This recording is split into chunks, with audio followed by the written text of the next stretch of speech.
కీర్తనలు 42వ అధ్యాయం తీసారు అందరూ.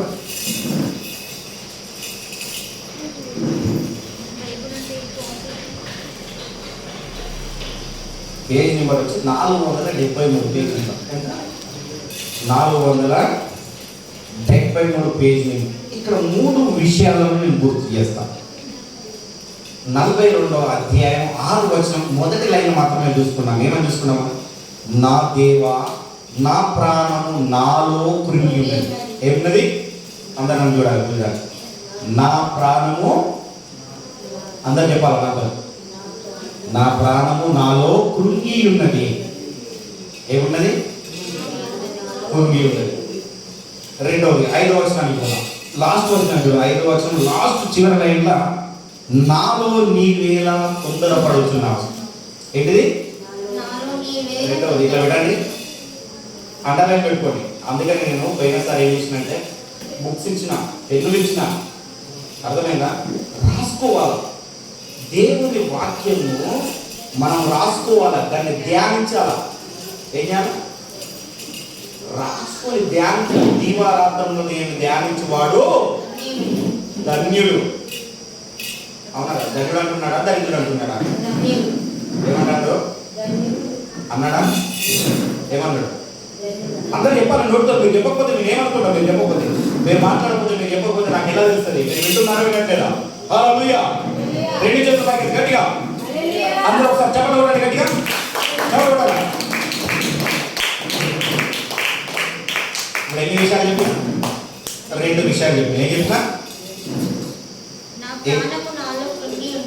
ఏంటంట? నా ప్రాణము నాలో కృంగి ఉన్నది, నాలో నీవేళ తొందరపడదు. దానికి కొంచెం పైకి వెళ్ళాను. 4వ వచనం చివరి లైన్లో నా ప్రాణము నాలో. 3వ విషయం ఏంటిది? నా ప్రాణము నాలో కరిగిపోతున్నది. కరిగిపోతుందా లేదా? ఈ 3 విషయాలు గుర్తుపెట్టుకోండి. ఈ 3 విషయాలు ఎవరు చెప్తున్నారంటే కోరాహు కుమారుడు. ఎవరు? మంచిగా వినాలి, నామకాలు చూడాలి. దావీదు రాసిన కీర్తనలు 42వ అధ్యాయం మొదటగా వాళ్ళే రాసింది. ఇదే స్టార్ట్. అక్కడ కోరాహు కుమారుడు రాసిన మొదటి కీర్తన అది. ఎవరు? కోరాహు కుమారుడు. అసలు ఈ కోరాహు ఎవరు? ఎవరికైనా అర్థమవుతుందా? వింటున్నారన్నమాట. ఆయన బైబుల్ చూడాలి, అది కూడా ఆ బైబుల్ ఇద్దరు చూడండి, ఓకేనా? లచ్చ ఈ బైబుల్ అమ్మాయి ఆయన చూస్తారు. లాస్ట్ ఈ రొమెన్ ఆ బైబుల్ ఇవ్వన్నా, పెద్ద బైబుల్ ఇస్తారు, చూసుకుంటారు, వాక్యం చూసుకుంటారు. పెద్ద బైబుల్, ఆ పెద్ద బైబుల్ కీర్తన 42. అయితే ఈ కోరాహు ఎవరు? అసలండి ఈ కోరాహు కుమారులు ఎందుకు ఇంత బాధపడుతున్నారు? అర్థమవుతుందా? బాధపడుతున్నాను. ఏ విధంగా బాధపడుతున్నా అంటే నా ప్రాణము నాలో కృంగిపోతున్నది, నాలో నీవేళ తొందరపడుతున్నావు, నా ప్రాణము నాలో కరిగిపోతున్నది. బాధలు, ఇరుకులు, ఇబ్బందులు కలిగినాయి. ఎందుకు కలిగినాయి ఎరికేనా? తెలుసా? ఎందుకు కలిగినాయి మనకు బాధలు? బాధలు, ఇబ్బందులు ఎందుకు వచ్చినాయో తెలుసా? సంఖ్యాకాండం ఒకసారి వింటాం. సంఖ్యాకాండం 15వ అధ్యాయం చూడండి. సంఖ్యాకాండము 15వ అధ్యాయము 32వ వచనంలో చూసుకున్నాం. వారికి ఆ బాధ ఎందుకు వచ్చిందంటే 124 పేజ్ నెంబర్ ఫస్ట్ ఉంటుంది. ఫస్ట్ నుండి తీస్తే బైబిల్లో 124 పేజ్ నెంబర్. ఎంత? 124 పేజ్ నెంబర్. సంఖ్యాకాండము 15వ అధ్యాయం 32వ వచనం. ఇశ్రాయేలు అరణ్యంలో ఉన్నప్పుడు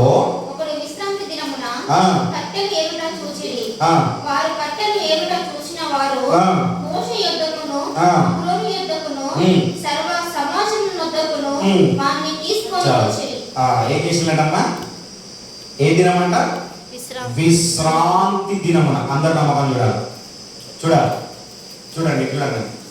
విశ్రాంతి దినమున ఏం చేసినట్ట? కట్టెలు ఏడుతున్నాడు. కట్టెలు ఏడుతుంటా అంటే వాళ్ళని చూసి ఏం చేసినట్టంటే చుట్టుపక్కల అందరూ చూసి ఏం చేసినట్టే విశ్రాంతి దినము దేవుని దినం కదా, ఆ దినంలో కట్టెలు ఏడుతున్నాడని వాళ్ళు తీసుకొచ్చి నాయకుడు ముందర నిలబెట్టింది. ఎవరి ముందు నిలబెట్టినాం? పాస్టర్ ముందర అనుకున్నాం మనం. ఇప్పుడు మోషే ఆహారంలో ముందర నిలబెట్టినందుకు ఆయన ఏం చేసిందంటే మోషే శిక్షించలేదు. ఏం చేసిండు? వెళ్ళి దేవుని సన్నిధిలో అడుగుతున్నాడు, నీ కుమారుడు నీవు పిలిపించిన ఇజ్రాయేలు మరి ఇజ్రాయేల్ ఒక్కరికే నా దేవుడు? ఒకసారి 29 వచనం చదువుకున్నాం, దానిపైన ఒక ఇశ్రాయేలులో పుట్టినవాడే గాని వారి మధ్య నివసించు పరదేశీయే గాని, ఇజ్రాయేలుడే గాని వారి మధ్యలో నివసించు పరదేశుడే గాని, అంటే అన్యుడే గాని.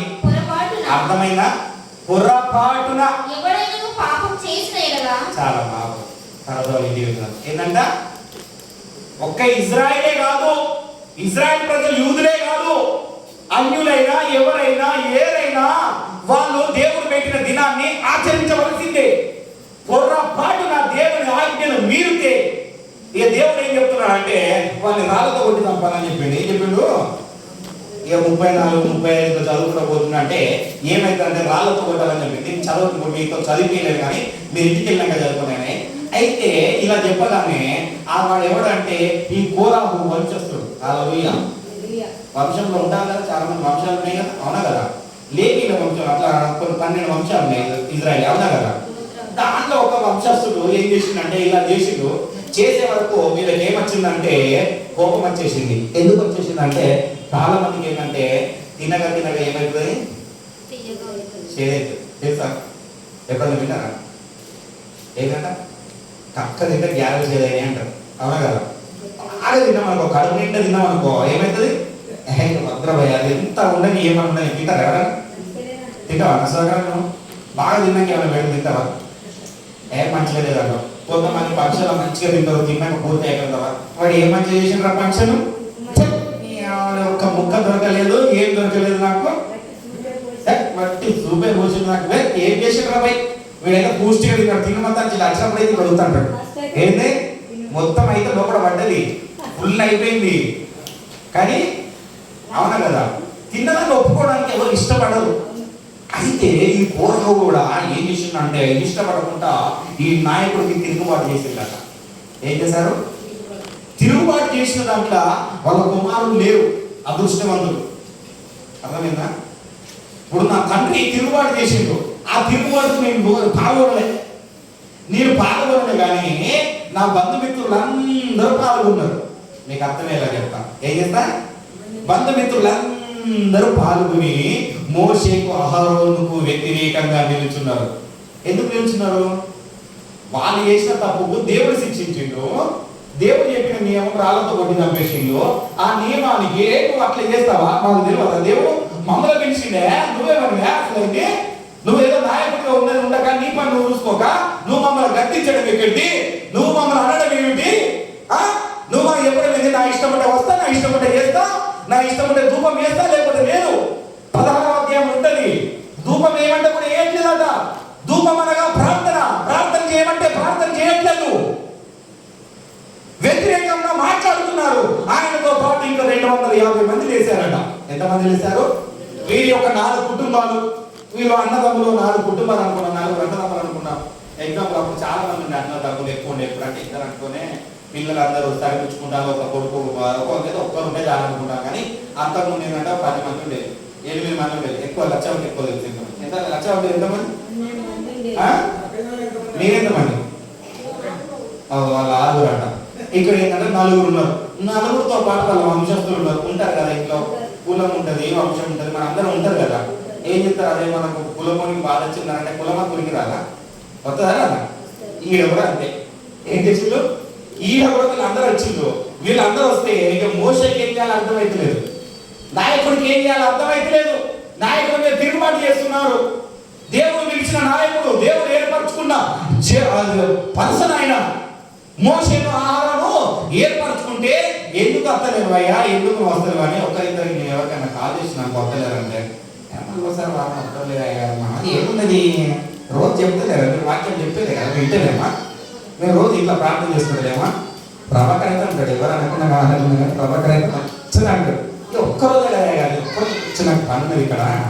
అక్కడ మా ఎవరైనా నాయకులు వస్తున్నారు, ఒక్కసారి అట్లా వేయేస్తాడు, జస్ట్ అట్లా చూసేస్తా. ఏమంటాడు? అయితే ఈ కోరహు కుమారుడు మన 42వ కీర్తన చాలా ఇంపార్టెంట్. 42వ కీర్తన అట్లా పట్టుకోండి మీరు. మనం దాని గురించి చెప్పుకుంటున్నాం. ఈ కోరహు ఎవరు అంటే దాని గురించి నేను తీశాను. నేను అర్థమవుతుందా? ఈ కోరహు కుమారులు అంతగానం ఎందుకు బాధపడుతూ ఆయన ప్రార్థన చేస్తున్నారు, అంతగానం ఎందుకు ఏడుస్తున్నారు అంటే చెప్తున్నాము.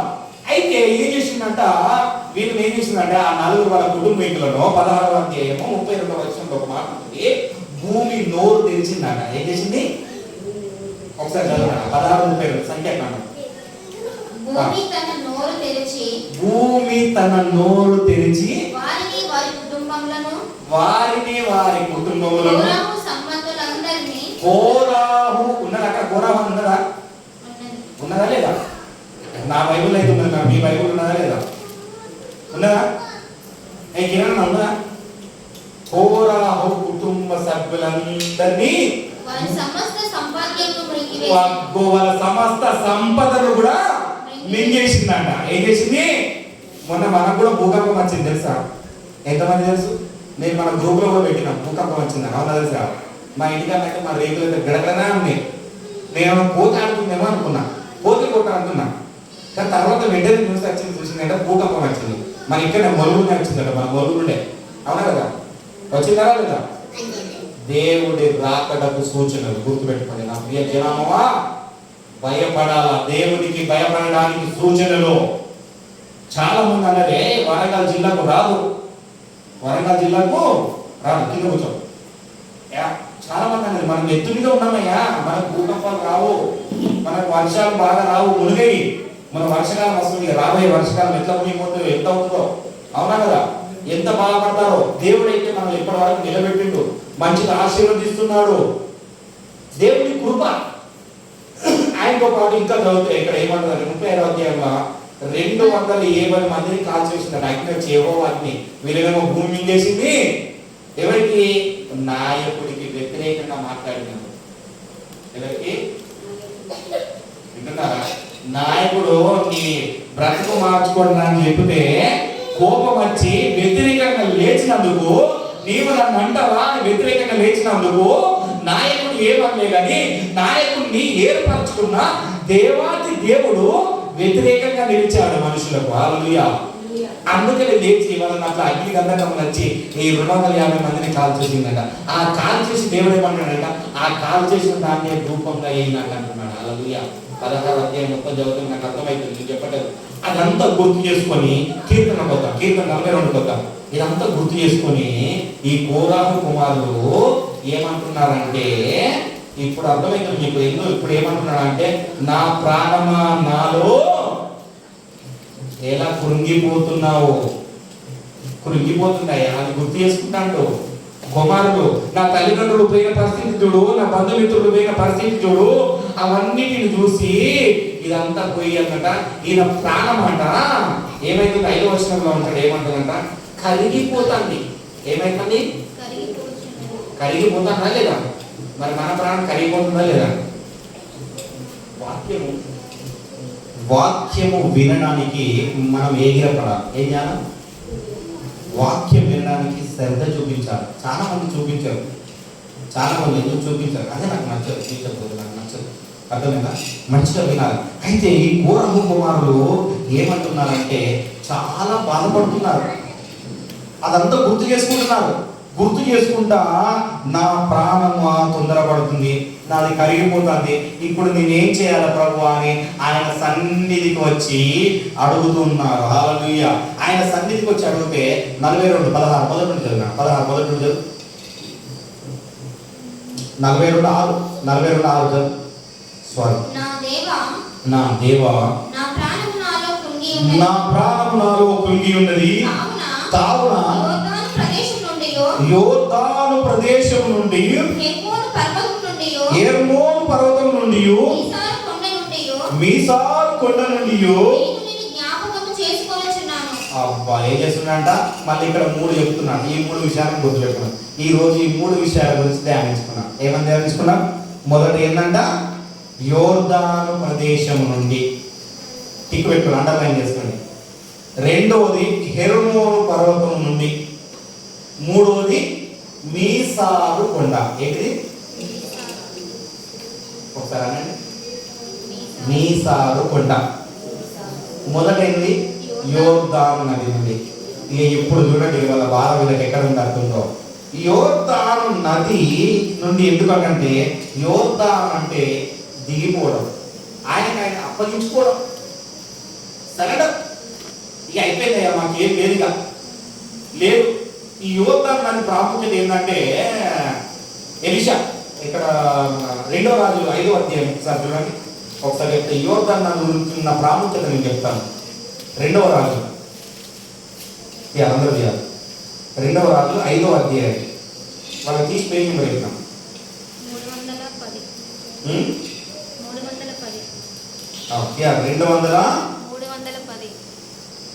310 పేజ్ నెంబర్ చూడండి. 310 పేజ్ నెంబర్లా సీరాయి రాజు ఉన్నాడు ఇక్కడ. నాయమ ఏ పేరు ఆయన పేరు? నయో. సిరియా రాజు సైన్యాధిపతి అయిన నయోమను ఒకడు ఉండెను.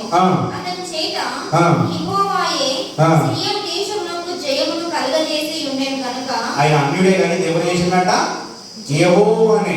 చాలా మందికి తెలియదు కానీ నీవు కానీ ఎవరైనా ఒక స్థానంలో ఉన్నారంటే దేవుడి కరుణ ఉంటే ఉండాలి. కొంతమంది అనుకున్నాను కదా, నా చుట్టుపక్కల వాళ్ళు చూడండి ఎంత బాగున్నారో, నేను బాగలేనే అంటే నీ ఆశీర్వాదం వల్ల పోతుందని చెప్పిన ఆ వాక్యం నీకు చెప్పలేదు ఎప్పుడు. ఈసారి చెప్తా, నెక్స్ట్ టైం కూడా దానికి ప్రిపేర్ చేస్తా. నీ ఆశీర్వాదం వాళ్ళకి పోతుందంటే అర్థమైందా? అది కాదు. ఇప్పుడు మనం మాట్లాడుతుంది ఇక్కడ వేరేదంటే ఈ నయం ఉన్నాడు. ఆ రాజు పోయిందంట కుష్టి రోగం వచ్చింది. ఏమొచ్చింది? యోర్దాన్ అంటే చెప్తున్నాను. యోర్దాన్ అన్న దానికి వచ్చింది కదా మనకు. యోర్దాన్ అంటే నేను ఏమని చెప్తున్నా? అప్పగించుకోవడం, అవునా, తగ్గించుకోవడం, తనకు తాను తగ్గించుకోవడం. ఈయన ఏం చేసిండు? కుష్టి రోగం వచ్చింది. మరి రాజే ఈయన విన్నాడు. ఒక మాట విని ఏంటంటే ఇజ్రాయేల్ దేవుడు నన్ను బాగు చేస్తాడని విని ఆయన ఏం చేసిండు? ఇజ్రాయేల్ రాజు దగ్గరికి వచ్చిండు. ఇజ్రాయేల్ రాజు దగ్గరికి వచ్చి ఈ మాటను వినియోగించుకున్నాడు. ఒక రాజు ఇంకో రాజు దగ్గరికి వినియోగించాడు. ఈ రాజుకి ఏ అధికారం ఉండదు, మరి ఈ రాజు కూడా అధికారం ఉన్నది కదా లేదా? అవునా కదా? అర్థమైతే ఇద్దరు ఒకటే స్థానంలో ఉన్నారు. మంచిగా వినాలి, వాక్యం వినాలి మంచిగా. ఇద్దరు ఒకటే స్థానంలో ఉన్నారు. ఆ రాజుకున్న అధికారం ఈ రాజుకు అని ఈ రాజు చెప్పగానే ఈ రాజు ఏం చెప్తున్నాడు అంటే బట్టలు చెప్పుకున్నాడు. ఏం చెప్తాడు? ఇజ్రాయేల్ రాజు అంటే బట్టలు చెప్పుకున్నాడు. 7వ వచనం ఉంటుంది. ఇజ్రాయేల్ రాజు బట్టలు చెప్పుకొని ఏడుతాడు. ఏం చెప్తాడు? నీది కాదయ్యా చేసేది, దేవుడు నన్ను ఇక్కడ నియమించిండు ఉన్నాడు, కానీ నీది కాదు చేసేది, నీది కాదు కార్యం చేసేది. నాకు రాజుగా నియమించిండు, నాకు మంచి పదవి ఇచ్చిండు, నా కింద ఇంతమంది జనాన్ని ఇచ్చాడు, కానీ కార్యం చేసేది నీది కాదు. కానీ ఈ దగ్గరికి రాగానే ఏం చేయాలో అర్థం కాక బట్టలు చెప్పుకున్నాడు. ఇప్పటికి ఏం చేయాలో అర్థమైతలేదు మరి. అవునా కదా? అందుకనే ఏంటంటే రోగం ఒకడు ఉంటే మందు ఒకడు పెట్టినట్టు. అవునా కదా? రోగాలు తగ్గించే డాక్టర్ ఇంకొకడు ఉన్నాడు, ఏరియా ఇంకొకడు ఉన్నాడు. వీడు వచ్చింది ఆ ఏరియా కింద పని చేసిన దగ్గరికి వచ్చిండు. హల్లెలూయా. వాడు రాజు కాదనట్లేదు. వాడు ఆ రాజుతో ఎవరి మాట వినాలి? దైవ సేవకుని మాట వినాలి. అర్థమైందా? అందుకని కొంతమంది అంటారు ఢిల్లీకి రాజైనా తల్లికి, అవునా కదా? ఢిల్లీకి రాదట తల్లికి కొడిగినా కదా? మరి ఢిల్లీకి రాదంటే అందరికి రాదు కదా? అవునా కదా? అయితే చెప్పు అంటే వాళ్ళ దాంట్లో ఒక చిన్నది విని ఈయన కాదయ్యా చేసేది, మా దగ్గర ఇంకో ఆయన ఉంటాడు. ఎవరు ఉంటాడు? ఇంకో పర్సన్ ఉంటాడు. అక్కడికి పోయి ఆయన చెప్పినట్టు మీకు ఏంటంట 10వ వచనం ఉంటుంది. ఆయన ఎలీషా దగ్గరికి వచ్చాడు. ఎలీషా నీవు యోర్దాను నదికి పోయి 7 మార్లు స్నానం చేయుము. ఏంటంట? మంచిగా వినాలి. ఎన్ని మార్లు చేయమన్నాడు? 7 మార్లు స్నానం చేయమని చెప్పాడు. ఈయన ఎలీషా లోపల ఉన్నాడు, ఆయన బయట వచ్చి ఉన్నాడు, ఆయన ముఖం కూడా చూడలేదు. ఆయన రాగానే ఈయన ఏమంటున్నారు? ఆయన నువ్వు యోర్దాను నదికి పోయి 7 మార్లు స్నానం చేయబో. వాడి రోగం ఏంటిదో మరి నాకు తెలుసా? ఈయన నియమించలేదు, దేవుడు చెప్పిండు. అరే వాడు నీ దగ్గరికి వస్తుండు. అర్థమవుతుందా? ఆ సహోదరుడు నీ దగ్గరికి వస్తున్నాడు. నేను ఈరోజు ఆయనకి ఏ వాక్యం చెప్పాలి, ఆయన ఏ విధంగా నడిపించాలి, నువ్వు ఏ విధంగా ఆయన ఏమనెత్తాలి అందరు దేవుడు చెప్తాడు. ఎవరు చెప్తారు? మొహం కూడా చూడ. ఇది కోపం వచ్చేసింది. నేను రాజునే వస్తే నా మొహం కూడా చూడకుండా పోయి 7 మార్లు స్నానం చేయమంటాడు. ఏమంటాడు? ఇది కోపం వచ్చేసింది. రాజుకి ఏమొచ్చింది? ఆ 10వ వచనం హిందీ చదివితే మేము చెప్తున్నాం కానీ కోపం వచ్చేసిందట. కోపం వచ్చింది కానీ దాంట్లో మళ్ళీ ఈ చిన్నది ఏం చెప్తారంటే మళ్ళీ వాళ్ళు చెప్పింది కొంచెం రాజు ఆయన దేవుని కుమారుడు, దైవజనుడు చెప్పినట్టు చెయ్యి. ఇంకో చెప్తాను, ఉద్ధరిస్తాను. ఏం చెప్తాను? ఈమె చెప్పిండు జ్యోతి కదా మన దేవత చెప్పినట్టుగా మా దైవ సేవకుడి దగ్గరికి వెళ్ళమ్మా నువ్వు బాగుపడతావు అని చెప్తున్నాడు. ఓకే చెప్తానే ఒకసారి పోయేద్దాంలే, ఒకసారి ఫోన్ చేద్దాంలే అని చేసింది. చేయగానే ఆమె జీవితం మారిపోయింది. అలా అవునా కదా? ఆ చిన్నది కూడా చెప్తాంటే ఇంకా ఇన్ని ప్రయత్నాలు చేసిన రాబోయే నేనేం చెప్తా ఏమో చెప్తాను. ఏం చేసిందంట 14 వచ్చినంట యోర్దాను నదికి పోయి 14 అతను పోయి దైవజనుడు చెప్పినట్లు యోర్దాను నదిలో 7 మార్లు మునిగగా అతని దేహము పసిపిల్ల చాలు ఏంటంట ఆ డోర్ తీసి మంచి పెట్టు 7 మార్లు మునిగిండట. స్నానం చేయలేదు. దైవ సేవకుడు చెప్పింది ఏంటి? మంచిగా వినండి. స్నానం చేయమని చెప్పాడు. నేనేమంటున్నా అరే గుడికి రండి బాబు ప్రార్థన చేయండి పాటలు పాడని చెప్తున్నా. నువ్వు పాటలు పాడినా ప్రార్థన చేయకుండా వచ్చి గుడి దేవుని ఆలయంలో కొన్ని నిమిషంలో కూర్చుంటే నీకు ఇక్కడ స్వస్థత జరుగుతుంది. హల్లెలూయా. ఏం జరుగుతుంది? ఆయన స్నానం చేయమన్నాడు, స్నానం చేయలే కానీ ఈయన పోయి ఏం చేసిందంట ఏదో అవిశ్వాసంగా పోయి అక్కడ పోయి 7 మార్లు మునగగానే ఆయన దేహం పసిపిల్లల వలె అయిందంట. ఏదండి మునుపటి మళ్ళీ మంచిగా కుష్టి రోగం అంతా పోయింది. ఆయనకు ఆశ్చర్యం కలిగిపోయినది. ఏంది నేను స్నానం చేయలేదు, వట్టిగా నేను రాజులో నేను గర్విష్ఠుని. ఆ నాయకుడు చెప్పినట్టు దైవజనుడు చెప్పినట్టు చేయలేదు కానీ ఆయన చెప్పినట్టు చేయకుండా కానీ అక్కడ చెప్పిన ప్లేస్కి వెళ్ళాడు. ఎక్కడికి వెళ్ళాడు? యోర్దాను దగ్గరికి వెళ్ళి తనతో తాను తగ్గించుకున్నాడు.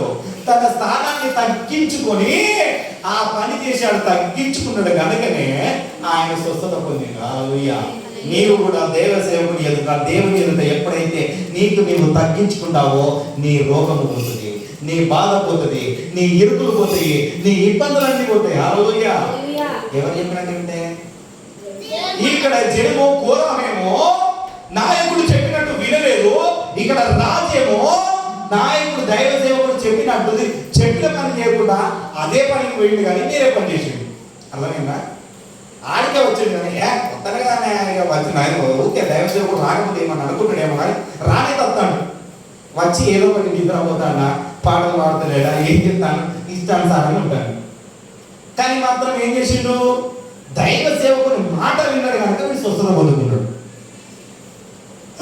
ఇవన్నీ జ్ఞాపకం చేసుకొని ఏమంటున్నారంటే కోరాహు కుమారులు ఏం చేస్తున్నారు? ప్రార్థన చేస్తున్నారు. ఎందుకు ప్రార్థన చేస్తున్నారంటే కీర్తన 42 వచనం చూడండి ఒకసారి. ఎందుకు ప్రార్థన చేస్తున్నారు? వాళ్ళు ప్రార్థన చేయడానికి గల కారణం ఏంటి? మంచి ప్రాముఖ్యమైన విషయాలు తెలుపుతున్నాం.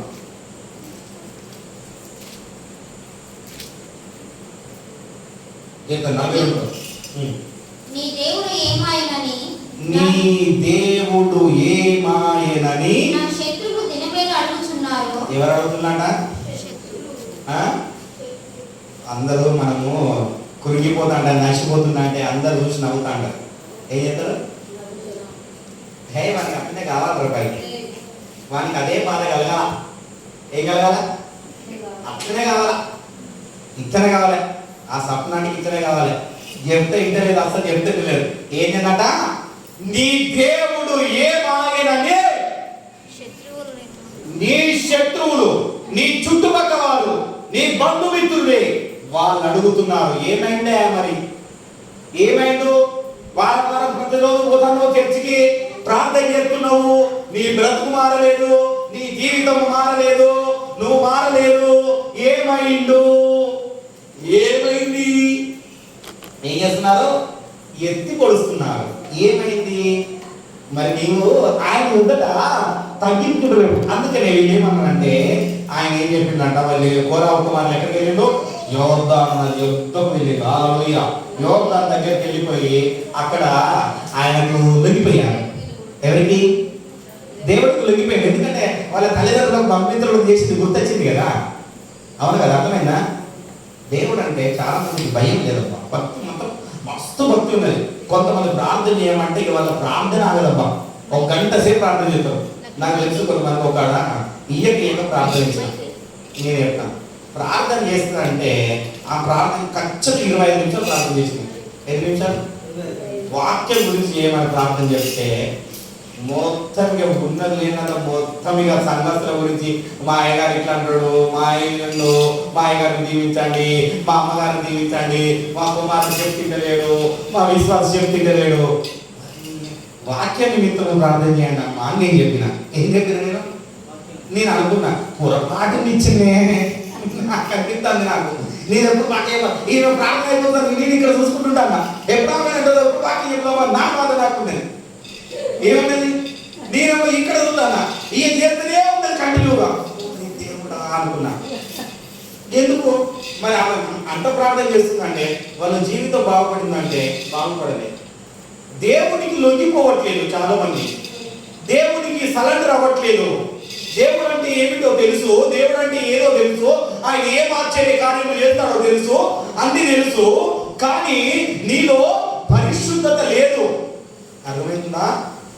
అందుకనే మీ లక్ష్యంలో యోర్దాను నది యొద్దకు వచ్చి వాళ్ళకు వాళ్ళు సరెండర్ అయ్యి వాళ్ళకు వాళ్ళు లొంగిపోయి దేవుని ఎదుట ఇలా మోకాళ్ళలో ఉండి ఏం చేస్తున్నారు? అప్పుడు హెర్మోను పర్వతం మీద శుద్ధి చేసుకుంటారు. ఏం చేసుకుంటాను? శుద్ధీకరిస్తారు. ఏమో మరి ఎక్కడ శుద్ధీకరిస్తారు? యేసు రక్తంలో మాత్రం శుద్ధీకరణ. అవునా కదా? ఏమన్నా రాసిన మొదటి పత్రిక 1:7 ఉంటుంది. అవునా కదా? చూడండి ఒకసారి. 1:7 నేను కూడా తీసుకుంటాను. మొదటి యోహాను పత్రిక లాస్ట్లో ఉంటుంది, ప్రకటనకు ముందు ఉంటుంది. అంతేనా? 3 పత్రికలు ఉంటాయి. మొదటి పత్రిక 1:7. అయితే ఆయన వెలుగులో ఉన్న ప్రకారము మనమును వెలుగులో నడిచిన యెడల మనము అప్పుడు ఆయన కుమారుడైన యేసు రక్తము ప్రతి పాపముల నుండి మనల్ని పవిత్రులుగా చేయి. ఏంటంట? వాళ్ళు ఏం చేస్తున్నారు? ఆ రక్తంలో వెళ్ళి ఈ కోరాహు కుమారులు ఏం చేస్తున్నారు? కడుక్కుంటున్నారు. ఇక్కడ 3 విషయాలు చెప్పిన కదా. యోర్దాను, హెర్మోను పర్వతము, మీసార కొండ. అన్న మంచిగా ఫాలో అవుతున్నాడు, మీరైతే ఫాలో అవుతుంది. మన అలా మంచిగా లక్ష్యం మంచిగా ఫాలో అవుతుంది. మంచి నిద్రపోతున్నట్టు నిద్రపెట్టమని అలా చెప్పండి. నిన్న మంచిగా వేరే వాక్యానికి ఎంతమంది ఫాలో అయినా ఆ ఫోన్ పక్కన పెట్టుంది కదా. దేవుని సన్నిధికి రాగానే ఫోన్ బంద్ చేయాలి. నా ఫోన్ చూడు, నా ఫోన్ ఆఫ్లో పెట్టా. రాగానే ఏం చేస్తాను? ఆఫ్ పెట్టాలి. దేవుని సన్నిధిలో ఉన్నంతసేపు దేవుని మీదనే ఆనుకుంటున్నాను. అందుకనే మనం దీవించబడట్లేదు. గుర్తుపెట్టుకోండి, దేవుని మీద ఆనుకోలేదు. వీళ్ళు అన్ని చూసిందో మొత్తం చూసుకుంటూ వచ్చిండు. కోరాహు కుమారులు వచ్చిండు సరెండర్. ముందు ఏం చేసిండు? అవునా కదా? మనం అందరం సింపుల్గా చూస్తున్నాం కదా. పోలీసులు వచ్చి ఎవరంటే అడగలేదు, చేతులు పైకి ఎత్తారు. అవునా కదా? చేతులు పైకి ఎత్తడం అంటే ఏంటిది? లొంగిపోతుంది. ఇక నేను లొంగిపోయినా నేను ఏం చేయలేదు, నేను ఆయుధం పట్టను. అర్థమైందా? నేను అన్ని మొత్తం పూర్తిగా నేను దేవునికి సమర్పించుకుంటున్నా. ఇక్కడ వచ్చి సమర్పించుకుని వచ్చి వీళ్ళు కూడా ఏం చేస్తున్నారంటే హెర్మోను పర్వతం ఎక్కుతున్నారు. హల్లెలూయా. ఏం చేస్తున్నారు? హెర్మోను పర్వతం వచ్చి ఇక్కడ ఏం చేస్తున్నారంటే యేసు రక్తంలో ముందు కలుపుకుంటున్నారు. హల్లెలూయా. తర్వాత ఏం చేస్తున్నారంటే వాక్యం అనే ఉత్తకస్థానం. ఎఫెసీ పత్రిక ఇవ్వండి 5వ అధ్యాయం 27వ వచనంలో ఉంటుంది. 5:27 ఎఫెసీ తొందరగా 2గా. ఇక్కడ 3 విషయాలు చెప్తా. హల్లెలూయా. తీయాలి తొందరగా. లాస్ట్ లో ఉంటుంది చూడండి. 5:20 లాస్ట్ లో ఉంటుంది. వాక్యం అనే ఉతుక స్థానం చేత దాన్ని పవిత్రపరిచి పరిశుద్ధులగుటకై దాని కొరకు తన్ను తాను. హల్లెలూయా. ఇక్కడ కోరాహు కుమారులు ఇప్పుడు ఏం చేస్తాను? ఏ వాక్యము? మోషే ఆరోను చెప్పిన నియమాన్ని గుర్తు చేసుకొని దాంతోని కడుక్కుంటాను. ఇక ఉత్తక స్నానం చేస్తాను. ఉత్తక స్నానం అంటే ఏంటంటే పూర్తిగా మంచిగా బట్టలు పిండినప్పుడు కొంతమంది ఇప్పుడు ఏమంటారు, ఏ స్టంప్ పెట్టి మంచిగా పోతుంది, ఏ స్టాంప్ పెడితే మంచిగా పోతుంది, ఏ సర్పించిపోతుంది. అమ్మలో బాగా తెలుసాక అవునా కదా? ఏ దేశం మంచిగా ఉరకం మరికి లేనిది మనకి లేకుండా ఉతకడం అనమాట. ఈ కాలంలో బాగా మారుతుంది. నేను బ్యాచిలర్ ఉన్నప్పుడు ఈ కాలంలో ఈ చేతులు బాగా రుద్దేది. ఏం చేసేది? ఆ రుద్ది నాకే చేయడం పెట్టేది. ఈ కాలం నుంచి చిరిగిపోయేది. నాకు నేను రుద్దికి చిరిగిపోయేది. ఎందుకంటే ఆ మురికి బాగా పడుతుంది కదా అని నేను అనుకునేది. ఇక్కడ మురికి పడతాను, ఇదే గుర్తుంటే నాకు బట్టలు చిరిగిపోతానయా నాకు ఇదే అనుకునేది. నాకు ఇక్కడ బట్టలు చిరిగిపోతాయి, ఇవి చిరిగిపోతాయి. ఇదేంటి మరి మురికేం పోతలేదు, తిరుగుతుంది బాగా. ఎక్కడప్పుడు వీళ్ళు ఏం చెప్తున్నారంటే ఆ చెప్పిన దాన్ని గుర్తు చేసుకుంటున్నారు. ఆజ్ఞలు ఏం చేస్తున్నారు? నియమాలు. ఆ నియమాలు మోషే ఆరోను చెప్పిన నియమాలు జ్ఞాపకం చేసుకొని ఉత్తక స్నానం చెప్తున్నారు. ఏం చెప్తున్నారు? ఇక ఉదక స్నానం ఏసయ్యా నేను లొంగిపోతున్నాం మేము, దేవా మేము లొంగిపోతున్నాము మేము ఆయనకి అంతే. ఇంకా తొందరపాటి ఏమైంది, ఆ తొందరపాటి వాళ్ళు వస్తుంది. నా ప్రాణమా నీవేళ తొందరపడుతున్నావు, అంతమంది నన్ను అవమానిస్తున్నారే, నా శత్రువులు నన్ను చూస్తున్నారే, నేను ఇంకా జీవించట్లేదు, నేను ఇంకా బాగుపడట్లేదు, నేను చెడిపోయాను, నేను చెడిపోయిన స్థితిలో ఉన్నాను, నేను పడిపోయే స్థితిలో ఉన్నాను, నా పడిపోయిన స్థితి పైకి లేవట్లేదే అన్న బాధను ఏం చేస్తున్నారంటే ఆయన యువతకి వెళ్ళి ఏం చేస్తున్నారు, ఉతక స్నానం చేస్తున్నారు, శుద్ధుడిగా అవుతున్నారు, పరిశుద్ధపరచుకుంటున్నారు. హల్లెలూయా. ఏం చేస్తున్నారు, పరిశుద్ధపరచుకుంటున్నారు. అప్పుడు పరిశుద్ధపరచుకొని నీతిమంతులుగా తీర్చబడింది.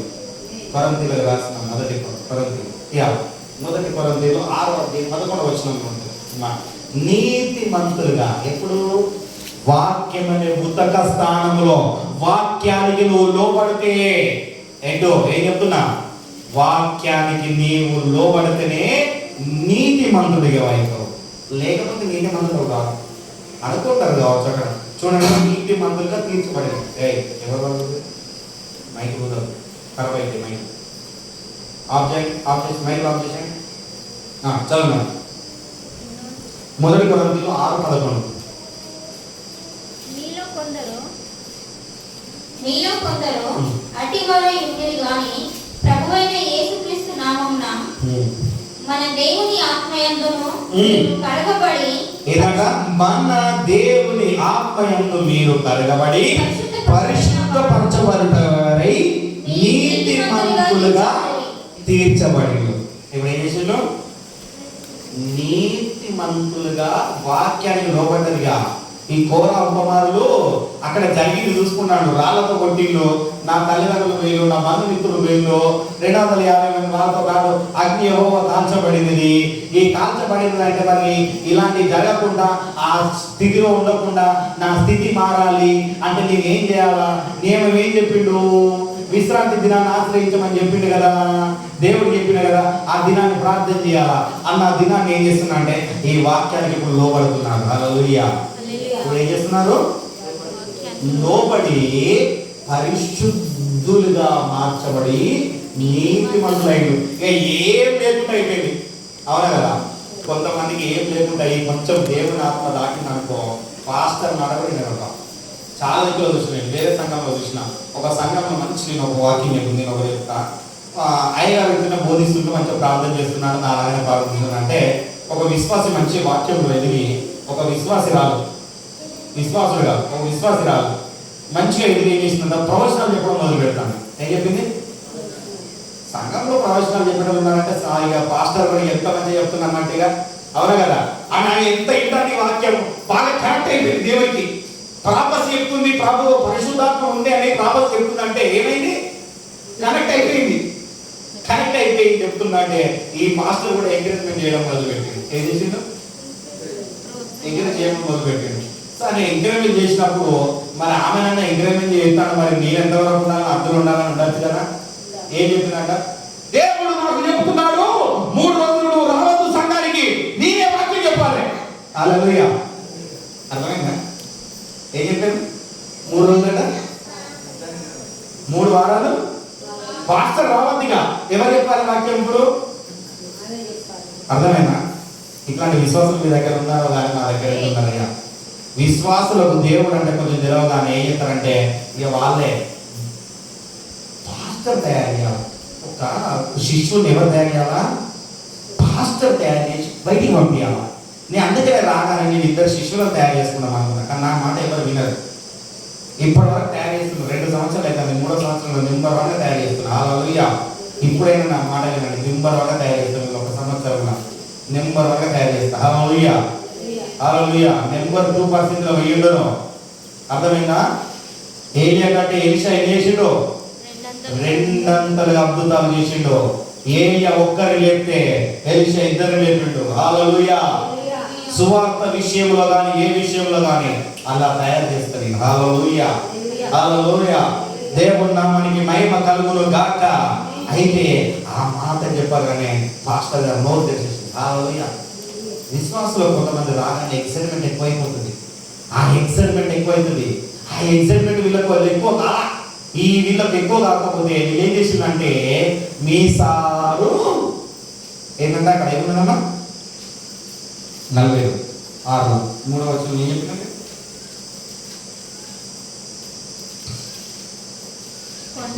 మీ సారు కొండ మీద ఉన్నారు. మరి వీళ్ళు మంచి ఎగ్జైట్మెంట్ లో ఉన్నారు కదా, మరి మీ సారు కొండ మీద ఉండాల్సింది ఏమున్నది? వాళ్ళు ఎత్తైన కొండ మీద ఉన్నారు కదా, ఇప్పుడు అన్ని వాళ్ళకి వాళ్ళు ముందుగా తగ్గించుకున్నారు, పరిశుద్ధపరచబడిళ్ళు, హేర్మోన పర్వతం ఎక్కేసిళ్ళు, ఇప్పుడు వాళ్ళకి ఏమీ లేదు, అవునా కదా? కానీ అన్ని ఉన్న నాకేం చేస్తారట అనేమేమి ఉంటుంది, అవునా కదా? ఏమి నాకు ఎగిరేగే పడుతుంది. విన్నారు కదా సామెత, విన్నారు కదా, విన్నారా కదా? మాకే ఉంటాను ఏమన్నాను ఎటు నుండి ఏడిస్తాను నన్ను అనవసరంగా అనుకున్నాక. హల్లెలూయా, రెడీ చేతులాగా హల్లెలూయా. మీ సారకుండా అనగా చిన్నది, తగ్గింపు. ఏది చిన్నది అనుకోవచ్చు, తగ్గింపు ఒక గుర్తు అన్నమాట. ఏది తనను తాను తగ్గించుకోవడానికి ఒక గుర్తు. వీళ్ళు ఏం చేసిండ్రు? ఆ విషయాన్ని గుర్తు చేసుకున్నారు. యోర్దాను ఎదుగు కడగబడిళ్ళు, లొంగిపోయారు దేవుడి ఎదుట. యేసు రక్తంలో మొత్తం కడగబడిళ్ళు, పరిశుద్ధపరచబడిళ్ళు, మంచి స్థానంలో నిలబడిళ్ళు, దేవుడితో ముఖాముఖిగా మాట్లాడే స్థానంలోకి వచ్చిళ్ళు. స్థానానికి వచ్చిన తర్వాత ఏం చేస్తున్నాడు? తగ్గింపుగా ఉంటున్నాడు. ఆ విశ్వాసరాలు చేసినట్టు ఆచారం గురించి చెప్పలే. ఏం చేసిండు? తగ్గించుకొని ఉండి ఏం చేస్తున్నారంటే లాస్ట్ వచనం చూస్తున్నాను. మీకు ఊహిస్తాను, ఇంకా ఎక్కువసేపు చెప్తే మీరు వినడట్టుగా, మీరు కూడా వినడట్టుగా లేరు. అయితే ఇక్కడ ఏమన్నాడు? మీ దేవుడు ఏమైనా అన్నప్పుడు ఇక 11 వచనం, 42:11 కీర్తన. నా ప్రాణమా నీ వేల కృంగి ఉన్నావు, నాలో నీ వేల తొందరపడుచున్నావు, దేని యందు నిరీక్షణ ఉంచుము. ఏం చేయాలంట ఇక్కడ? ఎవరి యందు ఉంచాలంట? ఇక దేవుని యందు. ఇక ఎక్కడికి పోయింది? మన ఆలోచన ఎక్కడికి పోయిందిగా? ఏ గుడికి పోయి తొందరపాటు వాళ్ళు ఇక ఈ యేసుడు ఈ కాడికి పోతలేదుగా. ఎక్కడికి పోతుంది? మరి మనం పోతామా దేవుని దగ్గరికి? చాలా మంది పోరబ్బా, రమ్మంటేనే రాదు. వస్తారా?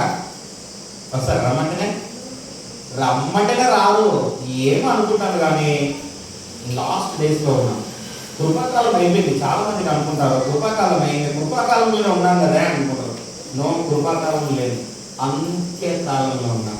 ఎక్కడ ఉన్నాము? సువార్త మరుగయ్యే కాలంలో ఉన్నాము. అర్థమైందా? సువార్త రాను మనకి ఎక్కడ సువార్త చేయగలుగుతున్నామా? చెప్పలేకపోతున్నాం. సువార్త ఇద్దరిలోకి యేసు ప్రభువుని నమ్ముతాం చెప్పలేకపోతున్న స్థితి ఉన్నది ఇప్పుడు మనది. మన పరిస్థితి ఘోరమైన పరిస్థితి వచ్చింది. యేసు ప్రభువుని నమ్ముకుంటున్నామని చెప్తే వాళ్ళు ఏమంటారో అన్న భయం కూడా మనలో కలిగే పరిస్థితి వచ్చింది. అర్థమవుతుందా? కొన్ని దిక్కులకు నేను వెళ్తే పాస్టర్ అని చెప్పుకోవాలంటే కొన్ని విధాలుగా నేను బాగా భయపడతాను. బ్రదర్ అని చెప్తాను. నేను చెప్తున్నా. ఏం చెప్తా? బ్రదర్ అని పిలువని చెప్తాను. పాస్టర్ అని చెప్పట్లేదు. పరిస్థితులు అట్లా వచ్చినాయి, మీకు అర్థమైతలేదు. కానీ ఇప్పుడు దేవుని వాక్యంలో వినాలి, తొందరపడాలి. అక్కడ వాళ్ళు ఎంతగానో శ్రమ పెడుతున్నా, శత్రువులు బాధ పెడుతున్నా, ఈ ఘోర హుకుమారులు వారి కళ్ళతో చూశారు, వాళ్ళ చెవులతో విన్నారు కనుక ఆ విన్నదాన్ని ఎత్తి పట్టుకొని వీళ్ళు తొందరపడకుండా వీళ్ళే కృంగిపోతూ, వీళ్ళే నలిగిపోతూ ఎవరి ముఖాన్ని తిరిగిందో? దేవుని తట్టు తిరిగింది. హల్లెలూయా. ఇన్ని రోజులు నువ్వు ఏమైనావో దేవునికి తెలియదు. హల్లెలూయా. అవన్నీ వదిలేసి మళ్ళీ వెనక తట్టు చూడకు. హల్లెలూయా. వెనక తట్టు చూడకుండా ముందు తట్టు వచ్చి నువ్వు ఇప్పుడు ఎవరి వైపు తిరగాలా? దేవుని వైపు నువ్వు ఎప్పుడైతే తిరుగుతావో ఇక ఎంతమంది ఏమన్నా పర్వాలేదు, వదిలేసి. చదువునా? ఆయనే నా రక్షణకర్త, నా దేవుడు, ఇంకను నేను ఆయనను చెప్పలేడు. హల్లెలూయా. ఎన్ని బాధలున్నను ఇబ్బందులైనను చెప్పలేడు.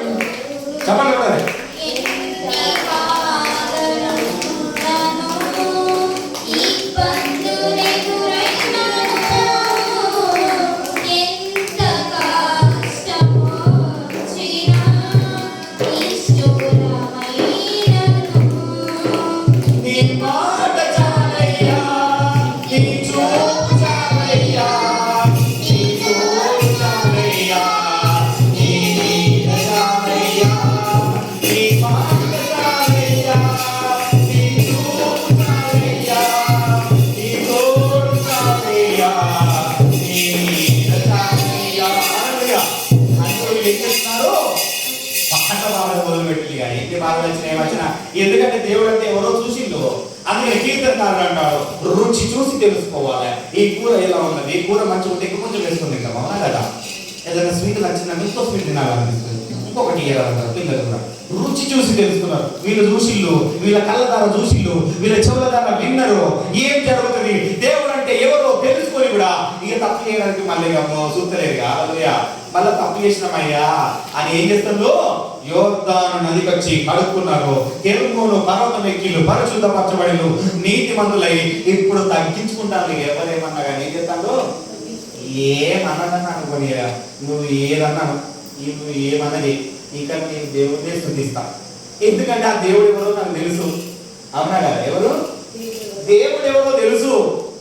అక్కడ ఏం లేకుండా భూమిని అప్పుడప్పుడే చీల్చేసిండు, నా కుటుంబాన్ని అంతా ముంచేసిండు. పైనుండి గంటకం వచ్చింది, 250 మందిని కాల్ చేసింది. నా కళ్ళతో నేను చూసిన, నేను అప్పుడు ఇంకా వ్యతిరేకంగా పోలే, అప్పుడు నా ప్రాణాన్ని కాపాడుకున్నా. దేవుడు నాకు ఇప్పుడు అవకాశం ఇచ్చిండు. ఏం చేసిండు? అవకాశం ఇచ్చిండు. ఈ అవకాశాన్ని నేను పోగొట్టుకోను. ఇక చెప్తాను, ఇక నేను పోగొట్టుకోను. దేవుడు ఇచ్చిన అవకాశాన్ని నేను నిలబెట్టుకుంటా. నా శత్రువులు నీ దేవుడు ఏమైనా ఎంత అడిగినా కానీ నేను తొందరపడట్లేదుగా, నేను బాధపడట్లేదు. ఏం చేస్తున్నా? నిరీక్షించి చూస్తున్నాను. ఎందుకు నిరీక్షించి చూస్తున్నాను? దేవుడు నన్ను లేవనెత్తే టైం వచ్చింది, ఇక లేవనెత్తే సమయం వచ్చింది, ఇక నన్ను బయటికి తీసుకొచ్చే సమయం వచ్చింది. ఇతరులు నన్ను చూసి ఏమైనా చేసిన వాళ్ళు ముక్కు మీద వేసుకునే సమయం వచ్చింది. కనుక నేను ఇంకను స్తుతిస్తూనే ఉంటా.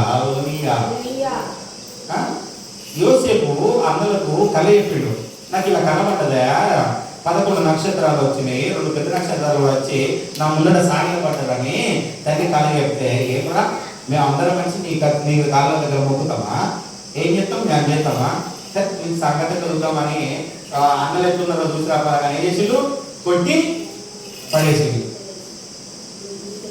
బాధలు వచ్చినాయి, వాడికి ఇబ్బందులు వచ్చినాయి. పోయి అక్కడ అయిపోయిందిరా బాబు అంటే ఓ రాజు దగ్గర తీసుకుపోతే అక్కడ రాణితోని స్త్రీతోని సమస్య వచ్చింది. ఆయన అక్కడ తొందరపడలే. వాళ్ళు ఎంత తీసుకుపోయి శిరసాలను పడేసిండు. దేవుడు ఏం చేసిండు? ఆ శిరసాలనే నాయకుడిగా నిలబెట్టేసిండు. హల్లెలూయా. అందుకనే ఇరుకులో విశాలత కలగజేయు వాడు మన దేవుడు. వాడికి అక్కడ ఇరుకున్నది, అక్కడ ఇబ్బంది ఉన్నది, కానీ ఆ శిరసాలకు ఈ నాయకుడిగా నిలబడ్డాడు. అరే వీడే దొంగతనం చేయకుండా, ఏ దొంగతనం చేయకుండా వీడే బాధలు ఉన్నారు అంటే మనం కూడా బాధలు ఉన్నామనంటే వాడు నాయకుడిగా నిలబడ్డాడు. ఇంకో ఉదాహరణ కూడా చెప్తాను నేను. దావీదు ఉంటుంది, 2 సామ్యుయేలు అని చెప్పాను ఒకసారి వాక్యం. ఏం చెప్పినా, దావీదు సౌలుకు భయపడిపోతాడు. సౌలుకు భయపడి ఆయనే పారిపోయి కోరుకున్నాడు అంటే ఆయన దగ్గరికి ఎంతమంది వచ్చిందట? ఇరుకులు ఇబ్బందులతో కలిగిన వాళ్ళంట 4000 మంది వచ్చింది. 2 సామ్యుయేలు ఉంటుంది 22వ అధ్యాయంలో ఏముంటుందన్న? ఎంతమంది వచ్చిండు? 4000 మంది వచ్చిండు. అప్పుడు ఈ దావీదు వాళ్ళకు రాజే కూర్చున్నాడు. హల్లెలూయా. నీవు కూడా ఇప్పుడు రాజే కూర్చుంటావు. ఎన్ని ఇబ్బందులు ఏది వచ్చినా కానీ, ఏమున్నా కానీ నువ్వు ఎవరిని ఆశ్రయిస్తున్నావు? నేను బాధ కలిగిన, నేను ఇంకోటి వచ్చి బట్టలు వేసిన, అన్నదమ్ములు వచ్చి రాళ్ళు ఎత్తేసి కొట్టిళ్ళు, యోసేపుని ఎంత ఇష్టానుసారంగా చేసిళ్ళు, అమ్మేసిళ్ళు మొత్తం అన్ని. అసలు వీడు ఉండనే ఉండద్దు, వీడు మా కళ్ళకి కనబడే కనబడద్దు అని అమ్మేసిళ్ళు, అది చేసిళ్ళు, మొత్తం చేసిళ్ళు. కానీ మళ్ళీ ఎవరి దగ్గరికి వచ్చిళ్ళు? యోసేపు దగ్గరికి వచ్చి వీళ్ళు వచ్చి ఏం చెప్తున్నారు? ఎప్పుడో చెప్పిన కళ, 20 ఏళ్ళ క్రితం చెప్పిన కళ, ఎన్నేళ్ళు? 20 ఏళ్ళ క్రితం, 16 ఏళ్ళ క్రితం చెప్పిన కళ, 8 ఏళ్ళ క్రితం చెప్పిన కళ ఇప్పుడు నెరవేర్పు జరిగింది. వచ్చి ఏం చెప్తున్నారు? అయ్యా కొంచెం ధాన్యం ఇవ్వండి అయ్యా, లేదా మేము చచ్చిపోతాం, మేము బతుకుతామేమో, దానికి డబ్బులు కూడా మేము చెల్లిస్తామయ్యా. ఏం చెప్తామంట? నీ దగ్గరికి నీ శత్రువు రాబోయే టైం వచ్చింది. నీ శత్రువు నీ దగ్గరికి రాబోయే సమయం వచ్చింది. ఏ సమయం వచ్చిందంటే నీవు ఆయన యుద్ధకు వెళ్ళాలి. ఎక్కడికి వెళ్ళాలా? యోర్దాను నది యుద్ధకు ఎక్కి హెర్మోన్ పర్వతం ఎక్కి ఈసారి కొండ మీద దిగాల. ఏం చేయాలా? ఈ 3 పనులు చేస్తేనే ఆ శత్రువు నీ యుద్ధకు వస్తాడు. లేకపోతే వాళ్ళు రారు. ఈ 3 నీలో లేరు అనుకో, నువ్వు పరిశుద్ధపరచబడలేదనుకో, వేస్టే. అవునా కదా? ఏంటి వేస్తే అవునా కదా? ఎన్ని చేసినా ఏం చేసినా కానీ నువ్వు బాగుపడవు. అందుకనే ఇవన్నీ చూసినా వీళ్ళు ఏం చేసినంటే వీళ్ళు ముందుగా ఏం చేస్తున్నారంట, మీసార్ కోరవ కుమారులు ఏం చేసిళ్ళు, యోర్దాను వెళ్ళి 6వ వచనం చదవండి ఒకసారి. లాస్ట్ నేను ముగిస్తా, ఎక్కువ చెప్తే మీరు వినే టైంలో కూడా లేరనుకుంటాను. నా దేవ నా ప్రాణం నాలో కృంగి ఉన్నది కావున ఏంటంట, ఏదైనా బాధ కలుగుతుంది, ఇరుగు కలుగుతానే, ఇబ్బంది కలుగుతానే, ఇక కావున అన్న పదం ఎప్పుడు వాడతారుగా, విసిగిపోయినప్పుడే సరే తీరపోయి అది ఎప్పుడు వాడతారు. ఎవరికైనా ఏదైనా ఇయ్యాలనుకో, ఇయ్యాలని మనం విసిగించినాం అనుకో, ఆ విసుగులు ఎప్పుడు వాడతారు, సరే. ఇక్కడ ఏం చేసినట్టు ఎన్ని బాధలు వచ్చినాయి, కావున చదువు. ఇప్పుడు ఏం చేయాలి నువ్వే నీకే చెప్తాను. యోర్దాను ప్రదేశం నుండి, యోర్దాను ప్రదేశంలో లొంగిపోయి ఆయన దగ్గర తగ్గించుకొని ఆ ప్రదేశంలో మునిగి ఆ ఏమే చెప్పినట్టుగా ఈ రాజు ఏం చేసిండు, ఆయన చెప్పి నేను స్నానం చేయమన్నాడు, అయినా కానీ నేను మునిగి లేచి భిన్నమైంది కాబట్టి ఆ యోర్దాను నది దగ్గరికి వెళ్ళి ఇప్పుడు నీకు నువ్వు లొంగిపోయి ఏం చేయాలా, హెర్మోను పర్వతం ఎక్కాలి. పరిశుద్ధ పర్వతం, యేసు రక్తంలో కడగబడిన ఆ పర్వతంలో ఎక్కి ఆ వాక్యంలో ఉతక స్నానం చేసుకొని నీతిమంతుడుగా హెచ్చింపబడిన తర్వాత మీసారు కొండ మీద దిగాలి. అంటే నువ్వు ఎదిగిన తర్వాత తగ్గించుకోవాలి. అవునా కదా? ఏం చేయాలా, ఎదిగిన తర్వాత ఏం చేయాలా, తగ్గించుకొని ఎప్పుడైతే ఆయన మీద ఆనుకొని ఉంటావో అప్పుడు నువ్వు ఒక రాజుగా అవుతావు, అప్పుడు నువ్వు ఒక రాణిగా అవుతావు. లేదా అప్పటిదాకా కావు, మళ్ళీ చేస్తావు ఇకనా, మళ్ళీ వెనకటి స్థితికి వెళ్ళిపోతావు. హల్లెలూయా. ఏంటంటే ఇక్కడ ఉన్నది అంటే ఉన్నది బొమ్మ ఫిగర్, నమ్ముకున్నావు అంటే నమ్ముకున్నావు అంతే. నీ ద్వారా కార్యం జరుగుతుందా, జరుగుతుంది.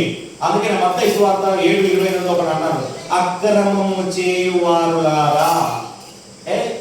నేను ఒక విశ్వాసమే ఉండి నేను ప్రార్థన చేస్తే మా సంఘస్థులు బాగుపడ్డారయ్యా, నేను ప్రార్థన చేస్తే వాళ్ళు దీవించబడ్డారయ్యా, అక్కడ కార్యం జరిగిందయ్యా, అయితే నాకేంటి, దేవుడు అంటున్నాడు. ఏమంటున్నాడు, అయితే నాకేంటి, నీలో తగ్గింపు లేదు, నీలో పరిశుద్ధత లేదు, నీవు తగ్గింపు గుణంలో లేదు, నువ్వు మీసాల కొండ మీద నువ్వు లేవు కనుక నువ్వు అక్రమం చేసేవాడివే, వెళ్ళిపో, అయితే వెళ్ళిపో, నీకు స్థానం లేదు, నా పక్కన కూర్చునే స్థానం లేదు.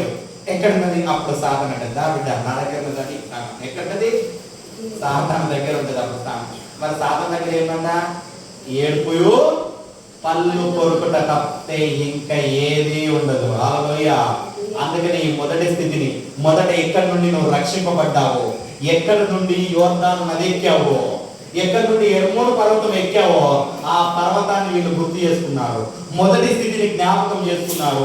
జ్ఞాపకం చేసుకొని ఇంకను ఏంటంట లాస్ట్ గా అంటున్నాడు, ఏమంటున్నాడు లాస్ట్ వచనం 11 లాస్ట్ వచనం, ఇంకను నేను యెహోవాను స్తుతిస్తా. ఏమైనా ఎన్ని బాధలు వచ్చినా, ఈకులు ఇబ్బందులు వచ్చినా కానీ ఆ దేవుడు అంటే ఎవరో నీకు చూసినా కాబట్టి, నేను రుచి చూసినా కాబట్టి ఇంకను ఆయన నేను స్తుతిస్తా. నీ జీవితంలో కూడా నీవు ఆ స్థితిని ఎప్పుడైతే నీవు కూడా యోర్దాను నది హెర్మోను పర్వతం ఎక్కి మీసారు కొండ మీద ఎప్పుడైతే ఉంటావో అప్పుడు నీవు దీవించబడతావు, అప్పుడే నీవు ఆశీర్వదించబడతావు. లేకపోతే నీకు ఒక ఆశీర్వాదం రాదు, నీకు తగ్గింపు లేదు, గద్దింపుకు లోబడకపోతే లేదు. గద్దింపుకు లోబడిన జనం కాలిపోయారు, నాశనమైపోయారు. గద్దింపుకు లోబడిన వాడు ఒక పసి పిల్లడిగా తయారై వచ్చాడు. హల్లెలూయా. నీవు ఇప్పుడు ఏ విధంగా రావాలనుకుంటున్నావు? పసి పిల్లవాడిగా తయారై రావాలనుకున్నావా, లేదా ఆ భూమిలో కృంగిపోయే స్థితిలో ఉంటున్నావా?